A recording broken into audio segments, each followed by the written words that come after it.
दुपारच्या जेवणामध्ये आज काहीच नव्हतं, त्याच्यामुळे ना मस्त एक कडक कडक अशी भाकरी केली, त्याच्यावर कराळची बुकणी, लाल मिरची, शेंगदाण्याचं कूट, वरून तेलाची धार, हा एकच नंबर. त्याच्यासोबत ना ताक पण होतं, ताकामध्ये थोडासा चाट मसाला टाकला आणि हेच सगळं दुपारच्या वेळेस खाऊन घेतलं. रात्रीच्या जेवणामध्ये बनवायची होती अंडा करी, त्याच्यासाठीच इथं कांदा, टोमॅटो, खोबरं सगळं काही भाजून घेतलं आणि मिक्सरला वाटून घेतलं. अंडी जोपर्यंत थंडी होत आहे तोपर्यंत मी इथं माझ्या चपात्या पण बनवून घेतल्या. नंतर लसूण वगैरे वाटायचं होतं ते वाटून घेतलं, अंड्याची साली काढली, नंतर अंड्याला असे चाकूने कट मारून घेतले. कढईमध्ये थोडंसं तेल टाकलं, ही अंडी टाकली, नंतर लाल मिरचू, धने पावडर, काळा मसाला, चवीपुरतं मीठ, हळद वगैरे टाकून मस्त अंडी फ्राय करून घेतली. नंतर त्याच कढईमध्ये थोडंसं तेल टाकलं, लसूण टाकलं, जे काही वाटण केलं होतं ते टाकलं आणि मस्त मिक्स करून घेतलं.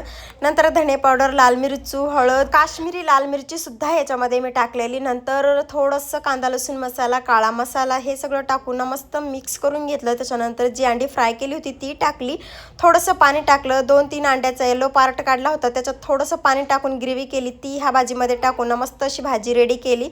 आणि काल माझा भाऊ आला होता, त्यांनी हे रानमेवा आणला होता, मग काही दिवसात शेवट हेच खाऊन केला. चला भेटू नेक्स्ट ब्लॉगमध्ये, तोपर्यंत बाय.